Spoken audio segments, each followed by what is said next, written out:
আসসালামু আলাইকুম। আজ শেয়ার করব জয়জাট ম্যাক্সি কিভাবে খুব সহজে কাটিং এবং সেলাই করবেন। আমি এই ভিডিওতে মাত্র একটি কাঠ দিয়ে জয়জাট ম্যাক্সির ৬টি কলি বা ৬টি পার্ট বের করব। অর্থাৎ এখানে সামনের এবং পেছনের পার্ট আলাদা করে কাটিং করব না বা আলাদা করে কাটিং করার কোনো প্রয়োজন নেই। এবং এভাবে কাটিং করলে আপনারা ২ হাত বহরের কাপড় দিয়ে ৩২ থেকে ৪৪ ইঞ্চি বডি পর্যন্ত ম্যাক্সি খুব সহজেই তৈরি করতে পারবেন। তো দেখুন এই ম্যাক্সিটি তৈরি করার জন্য আমি এখানে ২ হাত বহরের টোটাল ৩.৫ গজ সুতি কাপড় নিয়েছি। তো প্রথমে আমাদের এই কাপড় থেকে ম্যাক্সির ২টি হাতার কাপড় আলাদা করে নিতে হবে। সেজন্য আমাদের কাপড়টিকে লম্বাভাবে একটি ভাঁজ দিয়ে ২ পার্ট করে নিতে হবে। তো এই ভাঁজ আমরা কতটুকু দেব সেটা হলো আপনাদের ম্যাক্সির লম্বা যতটুকু হবে তার থেকে সেলাইয়ের জন্য ১.৫ থেকে ২ ইঞ্চি বেশি নিয়ে আমাদের একটি ভাঁজ দিতে হবে। ভাঁজ দিয়ে ২ পার্ট করে নিতে হবে। তো আমি এই ম্যাক্সির লম্বা রাখবো ৫৩ ইঞ্চি, সেজন্য ৫৩ ইঞ্চিতে একটি দাগ দিয়ে দিচ্ছি এবং ৫৩ ইঞ্চি থেকে ২ ইঞ্চি সেলাইয়ের জন্য অতিরিক্ত নিয়ে ৫৫ ইঞ্চিতে আরো একটি দাগ দিয়ে দিচ্ছি। এবার এই দাগ অনুযায়ী কাপড়টি কাটিং করে নিচ্ছি। তো কাটিং করার পর সাইড থেকে যে অতিরিক্ত কাপড় বের হয়েছে সেই কাপড় থেকেই আমরা পরবর্তীতে ম্যাক্সির ২টি হাতা কাটিং করে নেব। তো দেখুন এখানে কিন্তু ২ পাট কাপড় রয়েছে।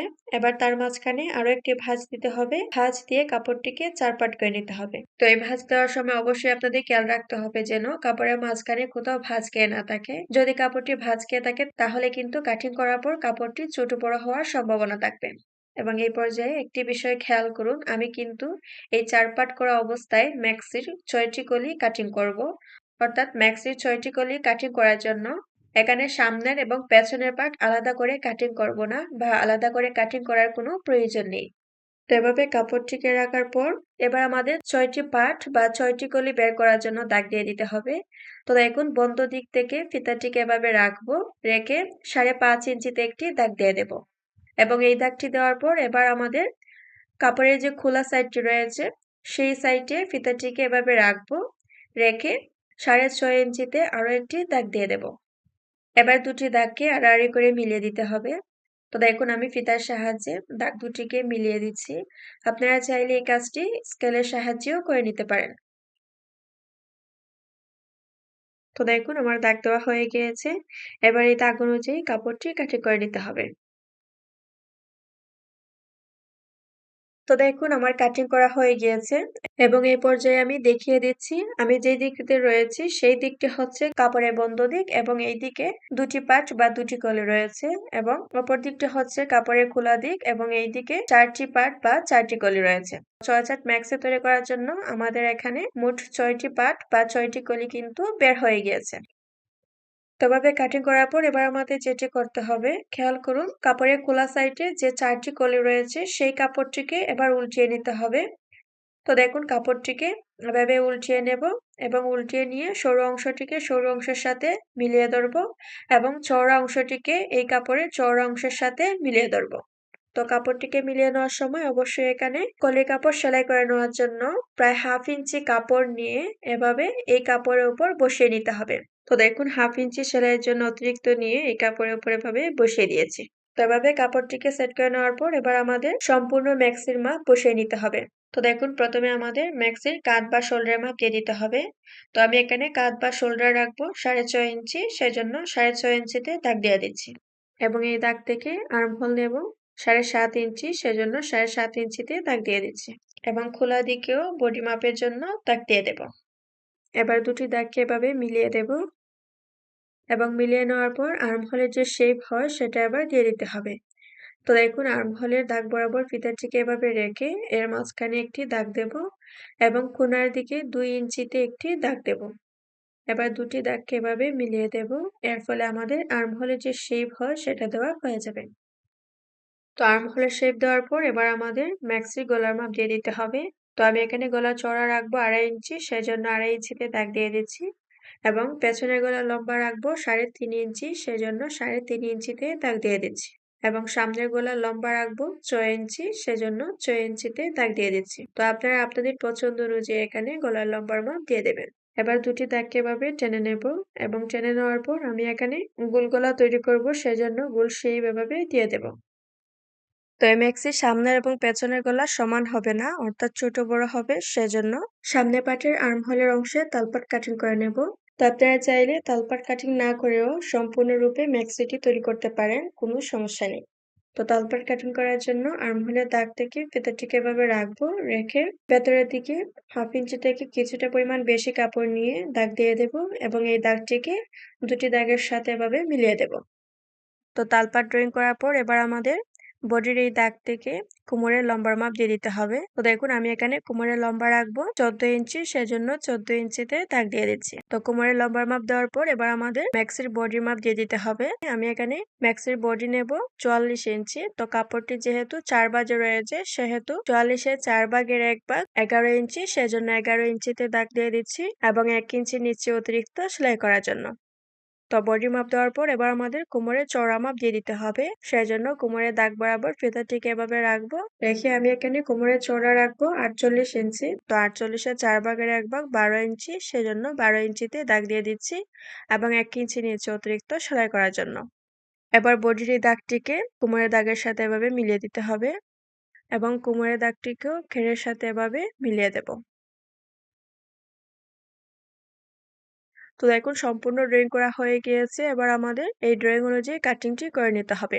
তো আর্মহোলের অংশে যেহেতু তালপাট কাটিং করেছি সেজন্য আমাদের সামনের এবং পেছনের পার্ট একসাথে কাটিং করা যাবে না। অর্থাৎ প্রথমে আমাদের পেছনের পার্টের দাগ অনুযায়ী কাটিংটি করে নিতে হবে। এরপর সামনের পার্ট থেকে পেছনের পার্ট সরিয়ে সামনের পার্টের গলা এবং তালপাটের অংশ দাগ অনুযায়ী কাটিং করে নিতে হবে। তো দেখুন কাটিং করা হয়ে গিয়েছে। এবার সামনের পার্ট থেকে পেছনের পার্ট এভাবে সরিয়ে নেব এবং সরিয়ে নিয়ে সামনের পার্টের গলা এবং তালপাটের অংশ দাগ অনুযায়ী কাটিং করে নেব এবং নিচের দিকে দুটি ভাঁজ লাইন থাকবে, সেই ভাঁজ লাইনটিকে ওভাবে কাটিং করে নিতে হবে। তো আমাদের ম্যাক্সির বডি দুটি পার্ট কাটিং করা হয়ে গিয়েছে। এবার ম্যাক্সির দুটি হাতা কাটিং করে নিতে হবে। তো শুরুতে যে হাতার কাপড় কেটে আলাদা করে রেখেছিলাম সেই কাপড়টিকে এবার নেব এবং এই কাপড়টিকে একটি ভাঁজ দিয়ে প্রথমে 2 পার্ট করে নেব। এরপর তার মাঝখানে আরো একটি ভাঁজ দেব, ভাঁজ দিয়ে কাপড়টিকে 4 পার্ট করে নেব। তো 4 পার্ট করে নেওয়ার পর প্রথমে আমাদের হাতার লম্বার মাপ দিয়ে দিতে হবে। তো আমি এখানে হাতার লম্বা রাখবো 10 ইঞ্চি, সেজন্য 10 ইঞ্চিতে দাগ দিয়ে দিচ্ছি এবং 2 ইঞ্চি নিচে অতিরিক্ত সেলাই করার জন্য। তো হাতার লম্বার মাপ দেওয়ার পর এবার আমাদের হাতার চওড়া মাপ দিয়ে দিতে হবে। তো এখানে খেয়াল করুন হাতার চওড়া আমরা কতটুকু দেব, সেটা হলো বডির আর্ম হোল যতটুকু হবে তার থেকে 1.5 থেকে 2 ইঞ্চি বেশি নিয়ে আমাদের হাতার চওড়া মাপের জন্য দাগ দিয়ে দিতে হবে। তো আমি বডির আর্ম হোল নিয়েছিলাম 7.5 ইঞ্চি, সেজন্য 1.5 ইঞ্চি এখানে অতিরিক্ত নিয়ে 9 ইঞ্চিতে হাতা চওড়া মাপের জন্য দাগ দিয়ে দিচ্ছি। এবার 9 ইঞ্চির মাঝখানে একটি দাগ দিয়ে দেব এবং হাতার শেপ দেওয়ার জন্য 3 ইঞ্চিতে এভাবে দাগ দিয়ে দেব।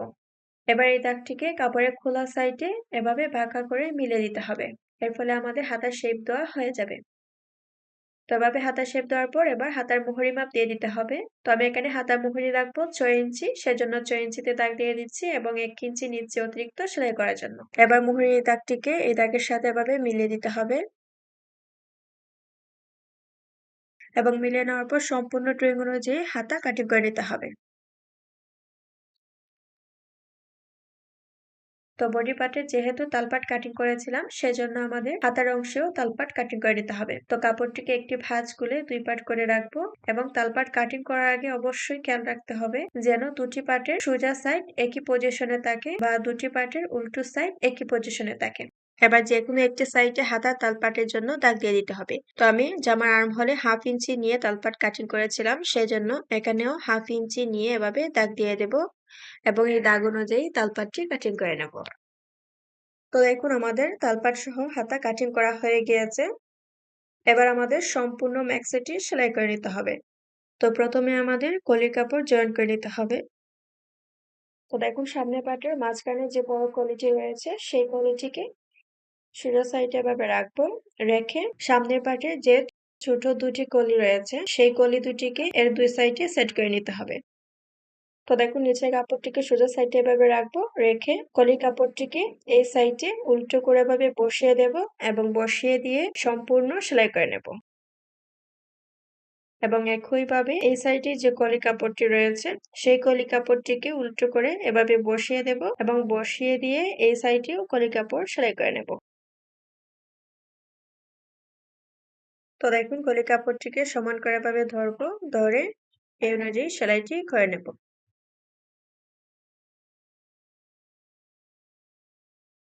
তো এই সেলাই করার পর এবার কাপড়টিকে সোজা সাইডে এভাবে রাখবো, রেখে এর ওপর চাপ সেলাই করে নেব। এর ফলে সেলাই ফিনিশিংটা ভালো আসবে। তো আপনারা চাইলে এই সেলাইটি স্কিপ করতে পারেন।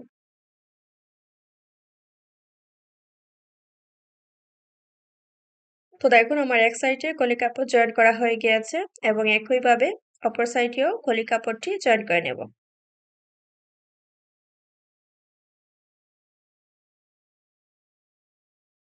এবং এখানেও চাপ সেলাই করে নেব। এভাবে কলি কাপড় সেলাই করে নেওয়ার পর এবার আমাদের গলার অংশটি সেলাই করে নিতে হবে। তো তার আগে আমাদের গলার পট্টি কাপড় কাটিং করে নিতে হবে। তো দেখুন আমি গলার পট্টি কাপড় কাটিং করে নিয়েছি। তো গলার পট্টি কাপড় কাটিং করার পর এবার পট্টি কাপড়ের সাইড থেকে প্রথমে এভাবে সেলাই করে নেব।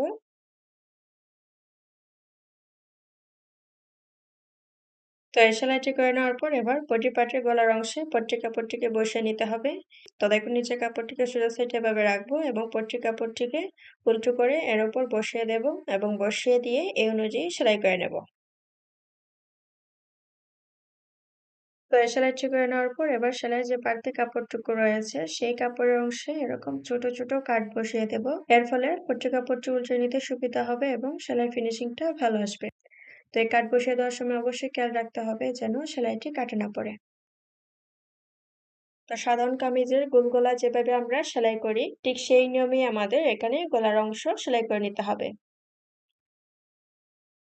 তো দেখুন একটি পাটের গলার অংশ সেলাই করা হয়ে গিয়েছে এবং একইভাবে আমাদের আরেকটি পাটের গলার অংশটিও সেলাই করে নিতে হবে। তো দুটি পাটের গলার অংশ সেলাই করে নেওয়ার পর দুটি পাট একসাথে করে শোল্ডার দুটি জয়েন করে নিতে হবে। শোল্ডার সেলাই করে নেওয়ার পর এবার বডি দুটি সাইড সেলাই করে নিতে হবে। তো সেলাইয়ের যে বাড়তি কাপড়টুকু নিয়েছিলাম সেই অনুযায়ী এভাবে দাগ দিয়ে দেব এবং এই দাগ অনুযায়ী বডির সাইড সেলাই করে নেব।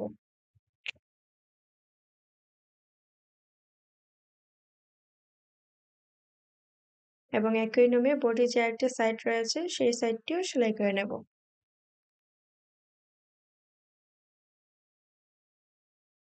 তো বডি দুটি সাইড সেলাই করে নেওয়ার পর এবার বডি পার্টের হাতা দুটি জয়েন করে নিতে হবে।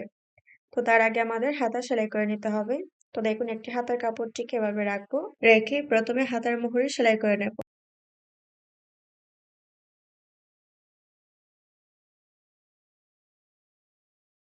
তো হাতার মুহুরি সেলাই করে নেওয়ার পর এবার কাপড়ের মাঝখানে একটি ভাঁজ দেব। ভাঁজ দিয়ে হাতার সাইড সেলাই করে নেব। তো যতটুকু মুহুরির জন্য মাপ নিয়েছিলাম সেই অনুযায়ী আবারও দাগ দিয়ে দেব এবং এই দাগ অনুযায়ী হাতার সাইড সেলাই করে নেব। তো এই সেলাইটি যখন আমরা হাতার আর্মহোলের অংশে নিয়ে আসবো তখন বডি পার্টের আর্মহোলটিকে ঠিক এভাবে মিলিয়ে ধরবো, ধরে যতটুকু সেলাই দেওয়া প্রয়োজন সেই অনুযায়ী এভাবে দাগ দিয়ে দেব এবং এই দাগ অনুযায়ী সেলাইটি শেষ করে দেব। আমার একটি হাতা সেলাই করা হয়ে গিয়েছে এবং একইভাবে অপর হাতাটিও সেলাই করে নিতে হবে। এবার হাতার কাপড়টিকে বডি পার্টের সাথে জয়েন করে নিতে হবে। দেখুন হাতার কাপড়টিকে সোজা সাইডে এভাবে রাখবো, রেখে বডি পার্টের তালপাট এবং হাতার তালপাটটিকে এভাবে মিলিয়ে ধরবো, ধরে হাতা সহ বডি পার্ট সেলাই করে নেব।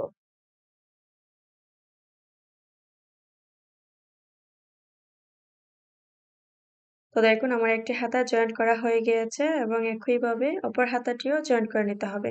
তো দুটি হাতা জয়েন করে নেওয়ার পর এবার আমাদের নিচে যে ঘেরের অংশটি রয়েছে সেই অংশটি সেলাই করে নিতে হবে। তো দেখুন কাপড়টিকে দুই ভাঁজ করে এভাবে রাখবো, রেখে এই অনুযায়ী সেলাইটি করে নেব এবং এই সেলাইটি করে নেওয়ার পর এই পর্যায়ে আমাদের জর্জেট ম্যাক্সিটি সম্পূর্ণরূপে তৈরি হয়ে যাবে। তো আশা করছি সম্পূর্ণ ভিডিওটি ভালো লেগেছে। ভালো লেগে থাকলে প্লিজ চ্যানেলটিকে সাবস্ক্রাইব করে দিবেন এবং কমেন্ট করে জানাবেন ভিডিওটি কেমন লাগলো। ধন্যবাদ সবাইকে।